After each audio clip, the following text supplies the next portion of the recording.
biasa teman-teman warga-warga sekalian ini. Ya. Makanya karena sudah ada Dokter Boyke, langsung saja kita masuk ke segmen tamu tanya Dokter Boyke.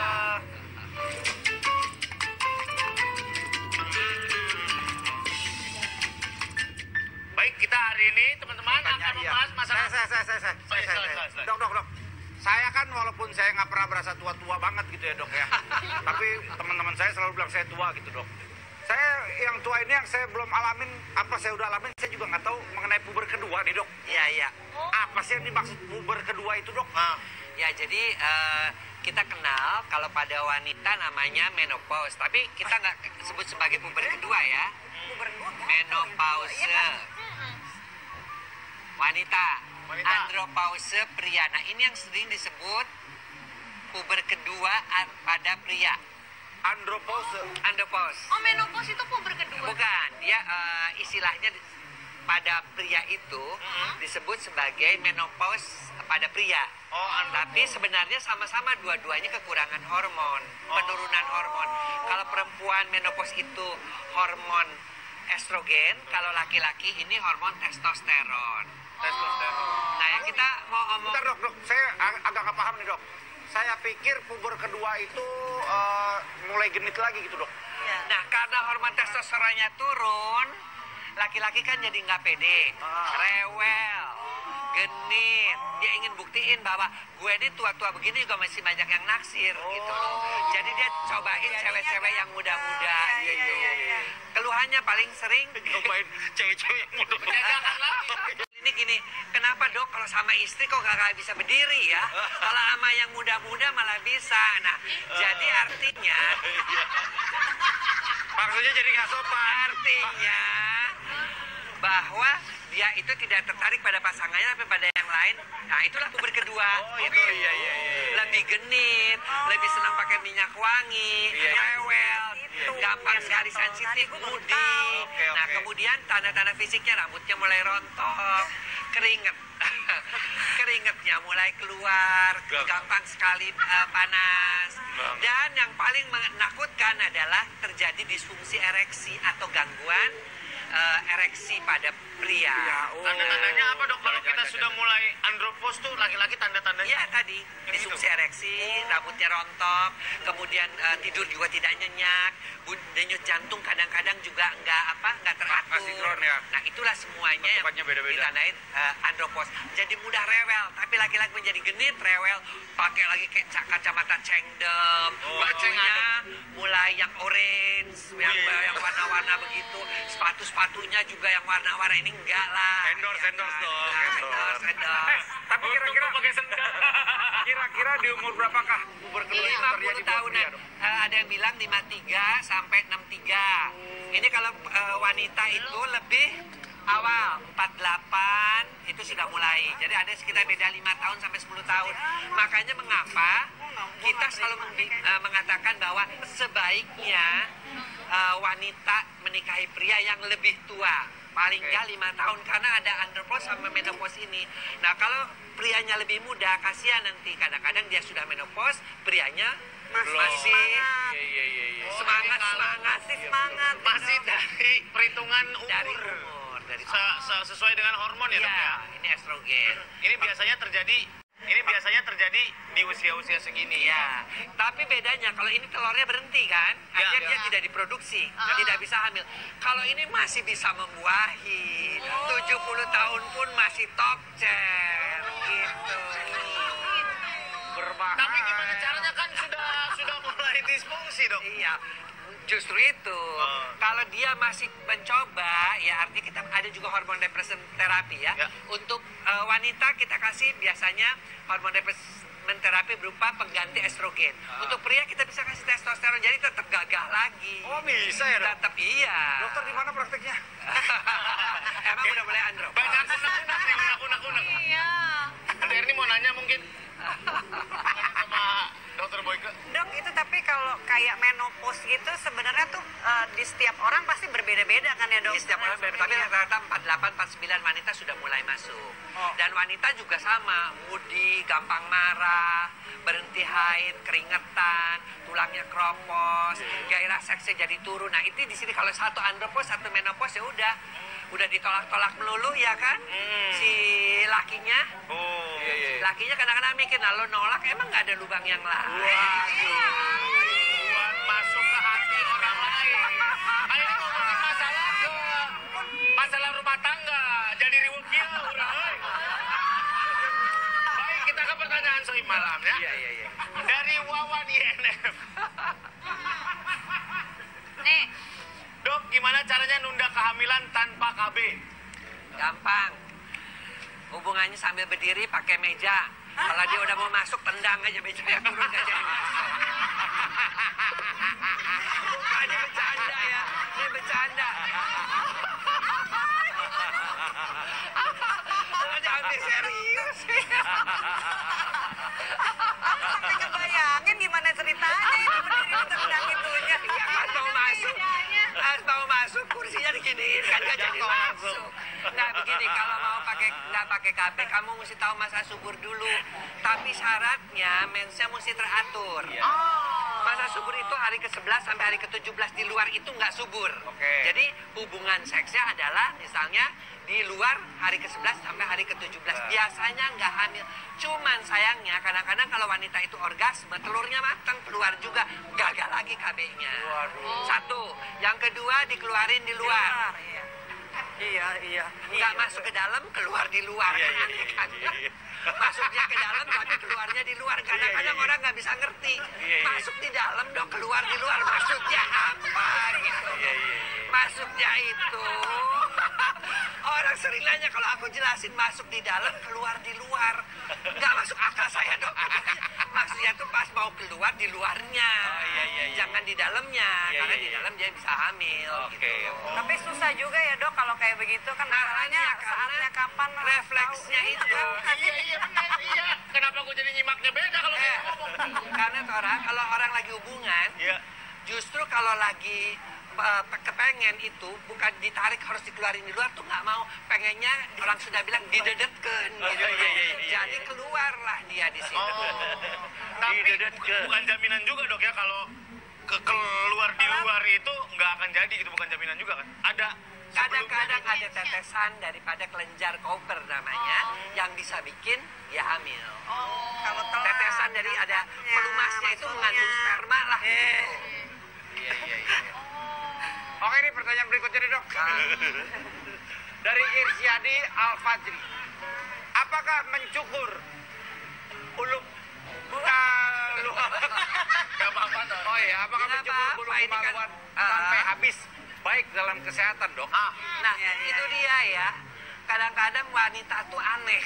Kenapa dok? Udah jelas bulu itu kan pasti diciptakan untuk menghindari kotoran-kotoran masuk langsung ke dalam. Tapi wanita ini pengen kelihatan seperti anak-anak remaja yang baru tumbuh. Kelihatannya mulus, nggak ada bulu-bulu.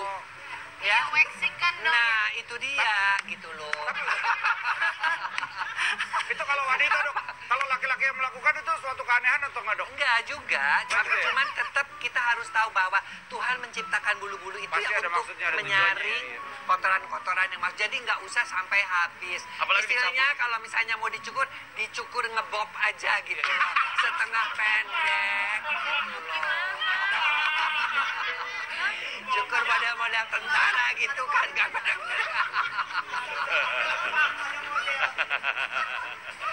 Nih, Oke. ada pertanyaan lagi dok selanjutnya dari Hena Banuati. Dokter, saya mau tanya, apakah penderita diabetes itu susah mempunyai keturunan atau susah hamil? Ya, jadi penderita diabetes itu biasanya adalah insulin resisten ya, atau kelenjar pankreasnya terganggu. Akibatnya gula tuh di dalam darah tuh tinggi, dia mengalir terus bersama dengan darah di seluruh tubuh. Akibatnya apa? Organ-organ target organ ya, organ-organ vital termasuk ovarium ya, termasuk indung telur itu juga tidak mendapatkan pasokan makanan yang cukup. Bahkan kadang-kadang tersumbat sehingga hormonnya terganggu. Nah, akibat hormon terganggu ini dia menjadi sulit hamil. Kalaupun hamil biasanya anaknya gede banget. Biasanya dokter harus melakukan sesar. Anaknya 4 kilo, 4,5 kilo gitu loh. Obesitas gitu, Karena kan terlalu banyak gula. Karena gula yang masuk juga ke bayinya juga menjadi banyak. Dan kadang-kadang bayinya juga menderita diabetes juga. Gitu loh. Jadi tolong kalau dia diabetes ya, untuk ibu-ibu persiapan untuk hamilnya apa? Pertama adalah kontrol gula darahnya. Ya, kedua ketika sedang hamil atur makannya. Jangan berpikir gue ini lagi hamil makan buat berdua nih. Gitu makannya udah kayak makan kalap gitu, kayak udah puasa berbulan-bulan gitu. Jangan. Gitu. Harus diatur juga. Harus diatur. Justru yang dikurangin itu adalah karbohidratnya. Karbohidratnya dikurangin sehingga kadar gulanya juga bisa rendah. Oke. Banyak ilmu kita hari ini. Terima kasih banyak. Terima kasih dan sekali waktu kita. Dok, Ya. kita udah jajar kayak pasien dok. Iya benar. Oh iya. Kan kita memang mesti physical distance. Iya. Betul. Aku baru dapat PA loh. PSBB. Iya. PSBB diperpanjang, tapi juga harus dikerasin karena kalau panjang tanpa keras percuma. Kalau dokter yang ngomong langsung berasa Iya, pikir-pikir benar juga ya. Panjang nggak keras, cuma gundal-gadul nggak jelas.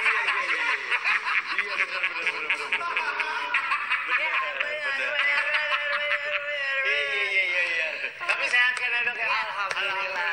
Yuk, ada pertanyaan apa? Dok, maaf lahir Mina izin apa ini? Sebulan nggak ketemu dokter Boy. Banyak banget pertanyaan. Iya. Nih kita lihat langsung pertanyaan dari Instagram dari Edward Furkuni 13. Dok mau tanya dong, kalau misalkan istri lagi hamil, terus mau berhubungan gitu, apa boleh, apa jangan dulu, atau nunggu si bayi keluar dulu baru berhubungan gitu? Justru ya, perempuan itu merasa kalau dia hamil diajak oleh suaminya, berarti suaminya tuh masih mau. Dan dia merasa bahagia. Ya. Kemudian juga secara kedokteran, kalau dia berhubungan dengan istrinya di bulan-bulan akhir menjelang melahirkan, proses melahirkannya menjadi lebih lancar. Karena ada hormon namanya prostaglandin yang merangsang mulut rahim sehingga bisa terjadi kontraksi dan proses persalinan. Jadi nggak apa-apa, kalaupun minta istrinya juga mau melayani karena itu bisa membantu proses persalinan. Nah, yang nggak boleh itu pada hamil muda. Kalau pada hamil muda kan mual, muntah. Terus udah mual, muntah masih minta juga, itu artinya si suami nggak tahu perasaan si istri. memaksakan kehendak ya dok ya. Iya, kalau misalnya hamil muda itu sampai berapa bulan tuh itu? Biasanya sampai 4 bulan, 16-18 minggu udah hilang itu yang namanya mual dan muntah, Masuk sehingga boleh trimester melakukan kedua itu ya, masuk trimester kedua. Dok, bener nggak? Ini kalau misalnya jarang dijenguk gitu ya, si anaknya lahirnya nanti akan botak. Bohong itu Itu siapa? mitos. Wah, itu anak gua botak. Begitu periksa dokter, yang lain tuh gondrong-gondrong, anak yang ngeliat gua kayaknya gini. Anak-anaknya? Enggak, bapak-bapak. Nggak dibagi. Anaknya digendong langsung ke Stevie hitam. Gondrong. Mitos seputar seks selama kehamilan tuh banyak banget. Ya, katanya kalau nggak sering ditengok, anaknya lahirnya susah dan sebagainya, itu semua nggak betul. Yang penting adalah katanya kalau nggak sering ditengok, anaknya lahirnya susah dan sebagainya, itu semua nggak betul. Yang penting adalah tanyakan posisi bayi sama posisi janin sama dokter yang merawat. Kalau dia misalnya ari-arinya letaknya bagus, kemudian juga bayinya sehat, tidak mudah kontraksi, silahkan melakukan hubungan seks di usia kehamilan berapapun juga. Tapi pelan-pelan kan dok? Ya pelan-pelan dan posisi. Posisinya? Posisinya nggak boleh yang si prianya itu yang di atas, dia akan tekan perut. Posisinya gampang ingetnya nih buat milenials. Minak jinggo, miring enak, nungging monggo.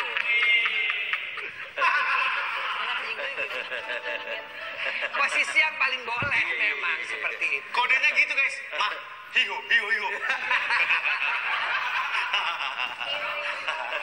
Ada. Ini ada pertanyaan lagi nih dok, dari siapa nih, Muhammad Zul. Dok, cara ngehindarin ejakulasi dini itu gimana? Soalnya saya setiap lihat yang negatif, bawaannya pengen dikeluarin mulu dok, mohon penjelasannya. Ya, jadi ejakulasi dini ini berkaitan dengan pola pikir juga. Oke. Ya. Orang-orang yang mudah terangsang, ya kemudian kalau baru ngelihat betis aja atau ngelihat orang di mall udah langsung, biasanya mereka yang nggak bisa nahan itu biasanya lebih mudah terjadi pada waktu hubungan seks ejakulasi dini. Kemampuannya itu adalah kemampuan dari pikirnya untuk menahan. Betis aja atau ngelihat orang di mall udah langsung, biasanya mereka yang nggak bisa nahan itu biasanya lebih mudah terjadi pada waktu hubungan seks ejakulasi dini. Kemampuannya itu adalah kemampuan dari pikirnya untuk menahan. Dengan pertama senam Kegel dulu. Ya artinya kalau dia itu ke kamar mandi, dia itu harus kencing, kemudian tahan hitung sampai 10. Tua, gak, pat, mak, 6, jupan, lalu keluarin lagi, tahan lagi. Nah, itu bisa ngatur. Pertanyaan dok, kalau lagi pas kita nahan terus ada sebelah yang ngajak ngobrol. Nah justru itu, jangan. Makanya kencingnya itu di tempat yang bukan yang ini, yang ada klosetnya. Satu. Nah, kedua biasanya kalau udah berat banget, dokter kasih sedikit obat penenang. Sehingga dia itu tidak terlampau bergairah dan bisa menahan ejakulasinya. Bisa obat yang diminum ataupun yang dioleskan. Terus emang ejakulasi dini itu hitungannya berapa menit sih dok? Maksudnya ejakulasi dini? Paling bagus itu wanita itu bisa orgasme kalau dia melakukan hubungan seks penetrasi ya. Penis dan vagina itu 5 menit. 5 menit. 3 sampai 5 menit masih oke lah. Oke. Karena hampir 60% sampai 75% wanita dalam 5 menit itu sudah mendapat orgasme. Oke. Nah, kalau kurang dari 3 menit kita sebut itu ejakulasi dini yang parah. Apalagi kalau baru nempel atau belum juga berapa tusukan udah keluar itu mah udah parah banget deh. Nempel tuh ya dok. Apa itu? Diam kamu Tora. Berarti guys, besok nggak nungguin stopwatch guys. Untuk tahu gitu maksudnya, untuk tahu. Dan itu juga kan dipengaruhi sama kesehatan badan kitanya juga kan jadi, dok? Ini buat mereka-mereka ya yang memang ada kecenderungan ejakulasi dini. Satu, tubuh tuh mesti bugar. Ya olahraga mesti cukup. Cukup juga tidur. Ya, makanan lebih banyak yang mengandung afrodisiak. Afrodisiak itu makanan pembangkit gairah seks seperti misalnya kerang, buah naga. Buah naga. Ya, coklat itu juga bagus ya. Itu kan mengandung fenilalanin. Kalau buah naga vitamin C dan vitamin A. Nah, itu juga perlu. Buah naganya yang putih apa? Ejakulasi dini itu belum tentu nggak subur juga dong. Tapi spermanya subur juga. Ejakulasi dini itu tidak berkaitan dengan kesuburan. Ejakulasi dini itu berkaitan dengan durasi. Nah, ada orang yang mengatakan pakai tusukan berapa kali dia penetrasi 20-30, tapi ada juga pakar yang mengatakan dalam menit 3 sampai 5 menit. Tapi kan sekarang banyak lah ejakulasi dini. Ini kita ada pertanyaan lagi dari Al Suryana nih dok. Dokter, saya sudah menikah 6 tahun tapi belum dikaruniain anak. Berobat ke dokter sudah, hasilnya kami baik dan sehat. Sperma saya pun luar biasa banyak bibitnya. Alternatif pun sudah, katanya peranakan istri saya tinggi. Istri saya ada juga penyakit darah tinggi. Kira-kira berpengaruh tidak sama proses untuk hamil? Ya, jadi cek belum bagus, tetapi istri ada darah tinggi itu biasanya berpengaruh juga. Kenapa ya, dokter? Karena pertama obat-obatan yang diminum, ya darah tinggi biasa dikasih obat-obat kadang-kadang berpengaruh juga untuk kehamilan. Yang pertama, ya. Yang kedua biasanya sih dia bilang dikatakan juga mungkin belum diperiksa itu adalah infeksi. Saya sering menemukan dapat kiriman pasien yang sudah diperiksa bermacam-macam, itu ternyata ada infeksi yang nggak ketahuan, yaitu toksoplasma. Itu karena zaman sekarang orang suka malas periksa itu karena mahal kan, biayanya cukup mahal. Banget, dokter. Satu set itu sampai jutaan kan. 6 jutaan. Nah, nggak 3 jutaan lah, 3 juta sampai 4 juta. Dokter saya. Nggak 2 kali periksa berarti. Ya. Orang kaya Nah, Mungkin suami ketahuan 6 juta, 3 juta dikantongin deh. dokter-dokter tuh apalagi kalau misalnya periksanya dengan menggunakan asuransi, mereka kadang-kadang suka nggak mau ganti, ya. Nah, padahal itulah penyebabnya. Seringkali kita sudah periksa bertahun-tahun, ternyata pas diperiksa toksonya positif, herpesnya positif. Nah, itu diobatin biasanya cepat hamil. Jadi kita nih memang kalau sebagai dokter kandungan ini mesti detektif, apalagi kalau udah diperiksa ke sini udah beberapa dokter gitu kan. Kadang-kadang kita harus tahu nih kenapa nih. Jadi kita kayak detektif untuk mencari. Nah, biasanya pengalaman ya di klinik Pak Sutri itu adalah faktor daripada infeksi yang tidak diketahui. Di rumah ada kucing misalnya, toksonya bisa positif. Ya. Atau misalnya dia sering makan yang mentah-mentah, ya sushi atau apa yang kayak gitu berpengaruh. Kadang-kadang juga toksonya positif gitu. Makan daging merah juga berpengaruh. Juga. Terus misalnya ada yang ternyata dia nggak pelihara kucing tapi toksonya positif tuh. Ya bisa kan, bisa dari mana? Itu kan bisa dari daging yang setengah matang. Kalau kita dari makan bisa. steak not well done, ya yang setengah matang, ya. Nah tuh yang rare yang gitu biasanya juga itu bisa menularkan toksoplasma. Kalau gitu mendingan makan yang matang-matang aja ya. Kalau mau hamil, program hamil tuh kita seperti atlet yang mau berlatih.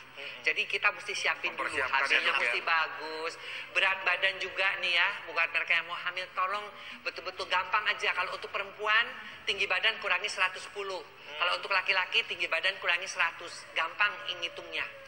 Tinggi badan kurangin 100, tinggi badan. Ya misalnya tinggi badannya 175 laki-laki, paling nggak kurangi 175 kilo lah. Kalau buat perempuan tinggi badannya 165, kurangi 110, 55 lah. Jadi gampang hitung-hitungnya lebih gampang untuk daripada pakai disiapin ya, Dok? apa? Fisiknya juga Fisik harus disiapin. Oke. Ya. Kegemukan itu mengakibatkan kontraindikasi relatif untuk kehamilan. Jadi wanita-wanita gemuk cenderung untuk sulit hamil karena apa? Kegemukan itu lemaknya lebih banyak dan itu aromatisasi daripada estrogen nantinya. Jadi estrogennya lebih banyak. Akibatnya estrogen yang tinggi itu mengakibatkan sulit terjadi ovulasi atau telur dikeluarkan. Gitu. Paham nggak lo? Aku mah paham. Ya udah. Nih. Ada pertanyaan lagi dari Rio Kuga, Dok. Kalau fitness atau workout gitu, kalau minum susu suplemen otot berpengaruh nggak sih ke kualitas sperma? Ya, berpengaruh. Berpengaruh. Makin bagus atau makin jelek. Ya. Jadi suplemen untuk otot itu seringkali ramuannya itu mengandung hormon testosteron karena hormon testosteron itu digunakan untuk mengembangkan otot. Betul. Ototnya juga menjadi lebih bagus, menjadi lebih kencang, tapi spermanya menjadi jelek. Karena dikasih testosteron dari luar, akibatnya gerakan sperma, jumlah sperma menjadi kurang. Jadi saya cukup memperbanyak itu lagi gimana, Dok? ya stop makan suplemennya. Tapi kan saya nggak mau punya anak lagi, Dok. Ya tapi tetap aja nanti performance-nya di ranjangnya juga jadi kurang. Jadi orang-orang seringkali yang badannya bagus, kemudian juga tubuhnya bagus, tapi performance di ranjangnya kurang karena tadi testosteronnya menjadi lebih rendah. Baru ini aku bangga punya perut buncit. Aku suka perut buncit. Aku bangga. kakak lagi live. Hidup buncit. Aku juga guys. Apa itu? Ya kalau buncit kan nggak usah pakai itu. Buncit kan cukup dengan sit up, kemudian juga dengan mengurangi makanan-makanan yang berlemak itu aja udah bagus kok. Tapi nggak usah kita menambahkan hormon testosteron dalam bentuk makanan. Itu jangan. Merangsang yang lain. Jadi spermanya lepas gini. Nah, badan gede, Terus lelet. tapi sperma loyo kan mendingan. Iya. Spermanya lari dikit, istirahat gitu. Cari tukang ketupat dulu. Istirahat. Kurang lincah, Bro. Itu, Bro. Jadi susu-susu itu nggak bagus ya, Dok ya? Nggak bagus. Kalau Ya, mengandung apalagi ya program mengandung punya anak, testosteron. program. Jadi kita mesti cari betul-betul sebelum memakan nutrisi untuk menambah otot.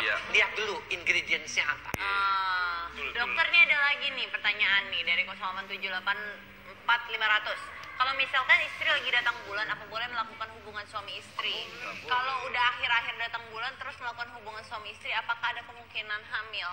Gini ya, kalau kebetulan saya muslim. Kalau di dalam muslim itu tidak boleh mendekati istri yang lagi haid, dianggapnya dalam kotor. Kenapa? Ternyata setelah diteliti ya oleh para dokter baik di Amerika ya, kemudian dokter ternyata kalau hubungan seks saat haid itu bisa mengakibatkan apa? Darah haid yang harusnya keluar, dia akan masuk kembali dan mengakibatkan penyakit yang namanya endometriosis, pertumbuhan selaput lendir rahim di luar tempatnya. Jadi darah haid yang keluar itu hidup. yang nggak keluar itu. Dan dia menempel pada indung telur, akhirnya menjadi kista. Jadi Rasulullah itu sudah sejak abad ke-14 sudah memberikan peringatan-peringatan untuk tidak melakukan hubungan seks saat haid. Jadi ada dua, saat haid satu, dan kedua melalui anus. Nah, melalui anus karena anus bukan untuk melakukan hubungan seks. Melakukan hubungan seks itu harus melalui vagina. Kenapa? Anus itu terdiri dari usus dan mengeluarkan kotoran. Orang yang sering melakukan hubungan seks melalui anus biasanya lebih mudah terserang HIV/AIDS. Karena lebih kotor. Lebih kotor, lebih mudah terserang hepatitis. Dan beberapa ada yang sampai robek, perdarahannya tidak bisa berhenti.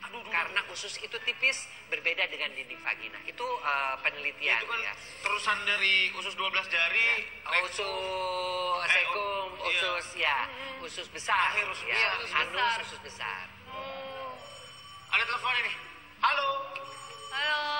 Halo, selamat malam. Tidak tampak seperti Boni ya? Iya. Ya, ada apa ini dengan siapa? Aduh, Mas Surya nih lucu. Saya lihat Mas Surya tiap malam makin ganteng. Iya, terima kasih. Halo, Dokter Boyke, selamat malam. Dan malam. Saya Rince. Siapa? Rince. Yunce.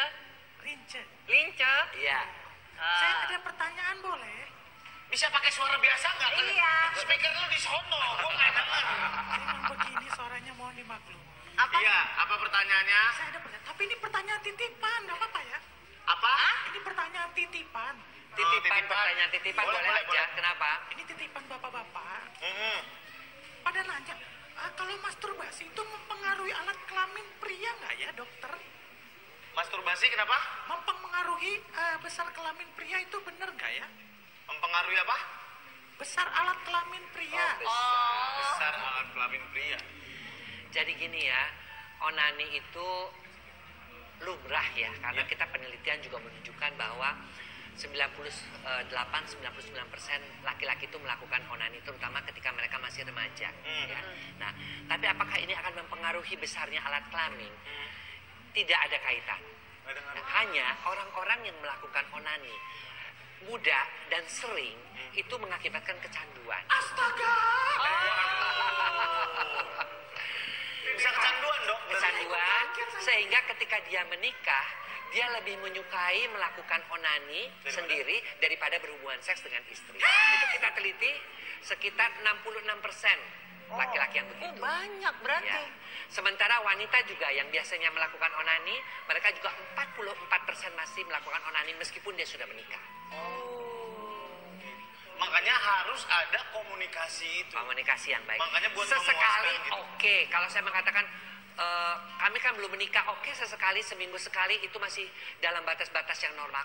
Tapi kalau setiap hari melakukan onani, itu kan akhirnya kecanduan. Kenapa akhir-akhir ini ketemu di kantor kok lemes nih anak? Hati-hati bisa kecanduan ya. Ya, itu dan yang yang kita bisa katakan. nahan diri sendiri. Diri kan, dok? sendiri. Yang bisa nyetop. Dan saya selalu mengatakan bagi mereka-mereka remaja-remaja khususnya yang belum menikah, itu kadang-kadang kan mereka ingin melakukan onani, disublimasi, dialihkan dengan kegiatan-kegiatan positif, misalnya ya ikut dalam, kalau zaman dulu ada naik gunung, olahraga, baca buku, dan itu bisa mengalihkan. Tapi bagi mereka yang memang sudah, memang ada beberapa laki-laki yang memang gairahnya besar sekali diciptakan oleh Tuhan. Memang nggak semua sama.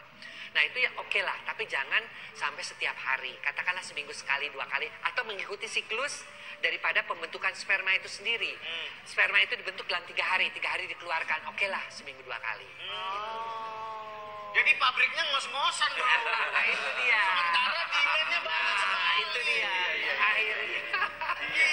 Akhirnya pas nongkrong ketok-ketokan dengkul. Emang efek. Nggak ngaruh. Udah pernah dikasih tahu sama. Iya. Ada telepon lagi. Halo? Halo, Bodo amat.